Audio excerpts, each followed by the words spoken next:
सीखा था कि अगर आपको शेयर मार्केट में इन्वेस्ट करना है तो सबसे पहले आपको एक ब्रोकर के साथ ऑनलाइन डीमैट और ट्रेडिंग अकाउंट ओपन करना होगा और उसको आपको बैंक अकाउंट के साथ लिंक करना होगा। और जैसे ही आपके पास डीमैट और ट्रेडिंग अकाउंट आ जाता है तो आप इंडियन शेयर मार्केट में शेयर परचेस कर सकते हैं। तो यहाँ पे सबसे इम्पॉर्टेंट चीज़ आती है कि जो demat and trading account actual में होता क्या है।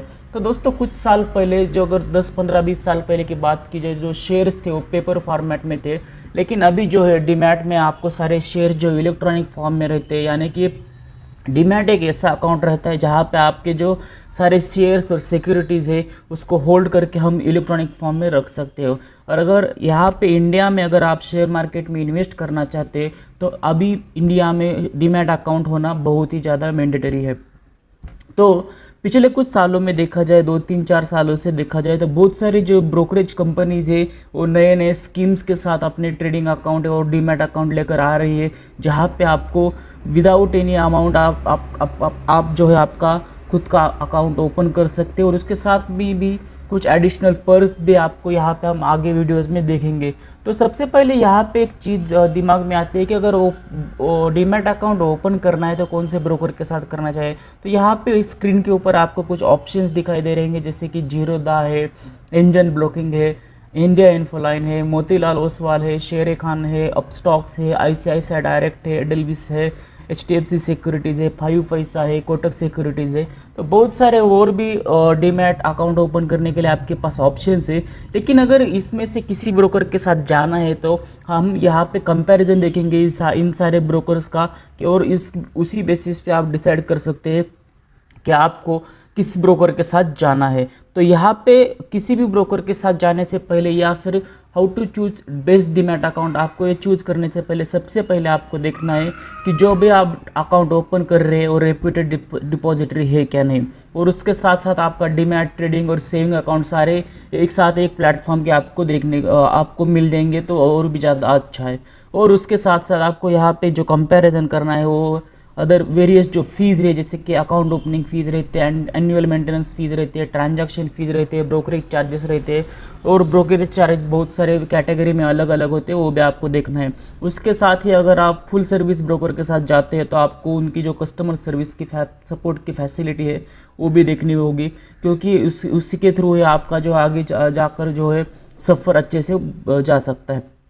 और check other charges and brokerage, तो यहाँ पे अदर चार्जेस एंड ब्रोकरेज यानी कि यहाँ पे एक एग्जांपल मैंने दिया है कि आपको अगर आप इक्विटी में डिलीवरी में करते हैं या फिर इक्विटी इंट्राडे में या फ्यूचर ऑप्शन में ट्रेडिंग करते हो तो आपको ब्रोकरेज, स्टैम्प ड्यूटी, GST से भी चार्ज, स्टैम्प जो है बाकी जो चार्जेस है कितने लगेंगे। तो यहाँ पे एक एग्जांपल है और हर एक ब्रोकर के लिए अलग है, यहाँ पे हम देखने वाले हैं। तो सबसे पहले देख लेते हैं कि अगर आपको अकाउंट ओपन करवाना है तो अकाउंट ओपनिंग के चार्जेस हर एक ब्रोकर के कितने हैं। तो यहाँ पे स्क्रीन के ऊपर आप कंपैरिजन देख सकते हो कि जीरोधा का जो अकाउंट ओपनिंग चार्ज है वो 200 रुपीज़ है। एंजल ब्रोकिंग में आप without any charge account open कर सकते हैं। इंडिया इन्फोलाइन में 250 रुपीज़ है। मोतीलाल ओसवाल में और शेर खान में आप विदाउट एनी चार्जेस आप यहाँ पे अकाउंट ओपन कर सकते हो। अब स्टॉक्स में 249 रुपीज़ है। ICICI डायरेक्ट में आपका 975 रुपीज़ है। कोटक सिक्योरिटीज़ में आपको अगर अकाउंट ओपन करना है तो 750 रुपीज़ लगेंगे। HDFC सिक्योरिटीज़ में वो नील है। और 5 पैसा में अगर आप अपना अकाउंट डीमैट का ओपन करवाना चाहते हैं या ट्रेडिंग अकाउंट ओपन करवाना चाहते हैं तो आपको 300 रुपये लगेंगे। तो यहाँ पे आप एक कंपैरिजन देख सकते हो कि अगर आप अकाउंट ओपन करना है तो आपको कितने पैसे लगेंगे। और साथ ही साथ ये देखना होता है कि अकाउंट आप जो जितने साल चलाएंगे उसके लिए आपको एनुअल मेंटेनेंस भी पे करना होता है। तो इन सारे जो ब्रोकर है उनका हम एनुअल मेंटेनेंस चार्ज भी यहाँ पर देखेंगे। तो जीरोधा के साथ अगर आपने अकाउंट ओपन किया है तो आपका एनुअल मेंटेनेंस चार्ज 300 रुपीज़ रहेगा। एंजल ब्रोकिंग का एनुअल मेंटेनेंस चार्ज 450 रुपीज़ रहेगा। इंडिया इन्फोलाइन का 250 रुपीज़ रहेगा। मोतीलाल ओसवाल का जो है अकाउंट मेंटेनेंस चार्ज 300 रुपीज़ है। शेर खान का अकाउंट मेंटेनेंस चार्ज जो है 1 साल का 400 रुपीज़ है। और अपस्टॉक्स का एनुअल मेंटेनेंस जो है आपका 300 रुपीज़ है। ICICI direct annual maintenance 700 rupees है। और कोटक सिक्योरिटीज़ का 600 रुपीज़ है। HDFC सिक्योरिटीज़ का 750 रुपीज़ है। और 5 पैसा के साथ अगर आप अपना अकाउंट ओपन करवाते हैं तो आपको जो एनुअली पैसे पे करने होंगे वो 540 रुपीज़ है। ये तो बात हुई आपके एनुअल मेंटेनेंस की और आपके जो ओपनिंग चार्जेस की। और अगर आप यहाँ पे बहुत सारे ट्रेडिंग करते हैं या फिर इंट्राडे ट्रेड करते हैं, डिलीवरी में ट्रेड करते हैं, फ्यूचर ऑप्शन में ट्रेड करते हैं, या फिर आप कमोडिटी में ट्रेड करते हैं और बहुत सारी जगह पे आप ट्रेड कर सकते हो, इन्वेस्ट कर सकते हो, तो वहाँ पे आपको हर एक जो आपका ट्रांजैक्शन कंप्लीट होगा उसके लिए कितने चार्जेस या ब्रोकरेज लगेगा, इसका भी यहाँ पे कंपैरिजन देखना बहुत ही ज़्यादा ज़रूरी है। क्योंकि यहाँ पे लास्ट में मैंने कैलकुलेशन किया है जिसके थ्रू आपको पता चलेगा कि फ्लैट चार्जेस रहेंगे तो कितना अच्छा है, और अगर परसेंटेज चार्जेस रहते हैं तो आपको कितना ज़्यादा लॉस भी हो सकता है। तो यहाँ पे जीरोधा का जो है सबसे पहले यहाँ पे देखेंगे जो इक्विटी डिलीवरी ब्रोकरेज चार्जेस है। अगर आप डिलीवरी में कोई भी शेयर्स परचेस करते हैं तो जीरोधा के लिए आपको कुछ भी ब्रोकरेज देना नहीं होगा। इक्विटी डिलीवरी में, एंजल ब्रोकिंग में आपको 0.128% से लेकर 0.32% डिपेंड्स ऑन अमाउंट, यानी कि अगर आपके अमाउंट कम है तो ज़्यादा आपको चार्जेस है, आपके अमाउंट अगर ज़्यादा लाखों में है तो आपके जो चार्जेस है वो कम है।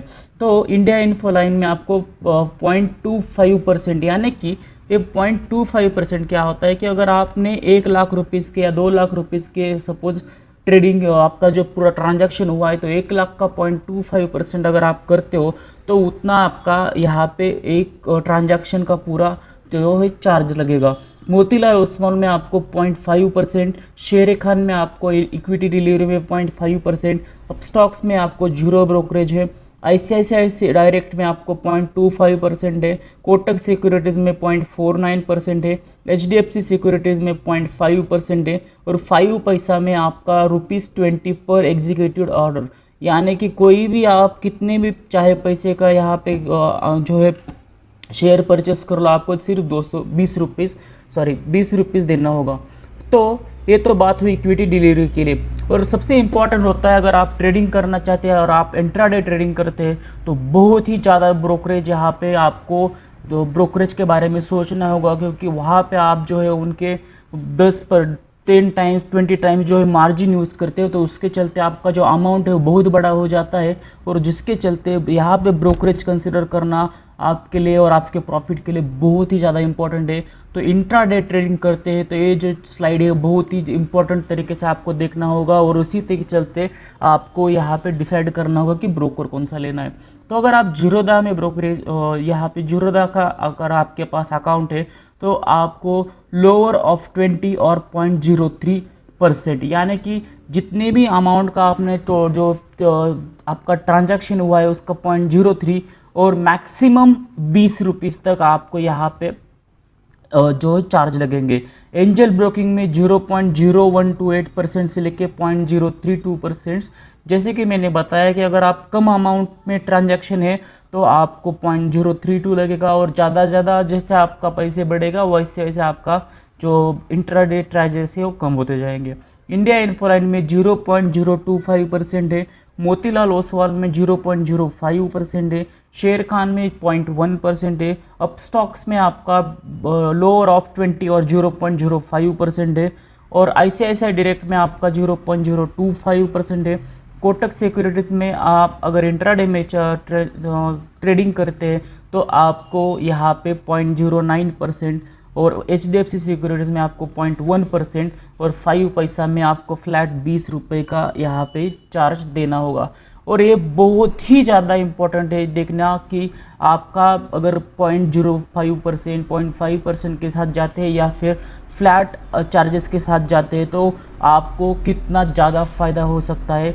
तो जिसके चलते आप यहाँ पे हम अगले कुछ स्लाइड्स में देखेंगे इसका कैलकुलेशन। इससे पहले हम यहाँ पे देखेंगे अगर आप इक्विटी फ्यूचर्स में ट्रेडिंग करते हैं या इन्वेस्टमेंट करते हैं तो वहाँ पे भी आपके जो सारे चार्जेस है लगभग आपका जो इंट्राडे के चार्जेस थे उसी तरीके से। अगर आप इक्विटी ऑप्शंस में ट्रेडिंग करते हैं तो आपको हम best demat account in India जो टॉप 10 लिस्ट यहाँ पे देख सकते हो। उसके अलावा भी बहुत सारे ब्रोकर्स है, लेकिन एक वेबसाइट से एक फ़ोटो को मैंने लिया हुआ है तो आप यहाँ पे रेटिंग सारे ब्रोकर का देख सकते हो, और जिसके साथ आपने अभी सारे चार्जेस देखे तो आप डिसाइड कर सकते हो कि किसके साथ जाना है। उससे पहले एक कैलकुलेशन देखना बहुत ज़रूरी है कि आपको फ्लैट ब्रोकरेज के साथ जाना चाहिए या अमाउंट ब्रोकरेज के साथ, परसेंटेज अमाउंट ब्रोकरेज के साथ।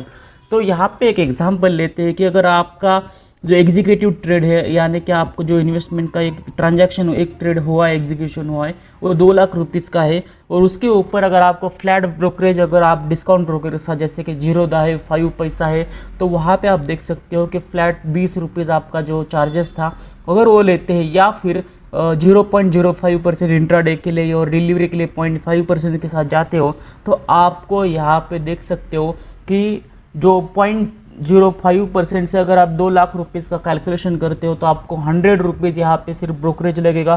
और डिलीवरी में आपको 0.5% से अगर आप यहाँ पे कंसिडर करते हो तो 2 लाख का 0.5% यानी कि 1000 रुपीज़ आपको यहाँ पे ब्रोकरेज लगेगा। यानी कि अगर आप डिस्काउंट ब्रोकर के साथ जाते हो तो आपका सिर्फ 20 रुपये जा रहे हैं, और आप अगर दूसरे ब्रोकर के साथ जैसे परसेंटेज आपने देखे ऊपर, उसको आप कैलकुलेट कर सकते हो, तो उस परसेंटेज के साथ जाते हो तो इंट्राडे में मिनिमम आपके 100 रुपीज़ जा रहे हैं, और डिलीवरी में तो आपका बहुत ही ज़्यादा पैसा यानी कि 1000 रुपीज़ जा रहा है। तो इसी के चलते आपको ये देखना है कि सारे जो मैंने चार्जेस बताए उसके थ्रू आप अपना दिन में कितने रुपीज़ का ट्रेडिंग करते हैं, और उसके बेसिस पे आपको डिसाइड करना है कि कौन सा ब्रोकर आपके लिए अच्छा है। उम्मीद करता हूँ इसके थ्रू आपको जो ब्रोकर्स है या फिर उनके जो चार्जेस है उसकी थोड़ी बहुत जानकारी आई होगी। अगर इसी तरीके की वीडियोज़ आपको चाहिए तो इस चैनल को ज़रूर सब्सक्राइब कीजिएगा।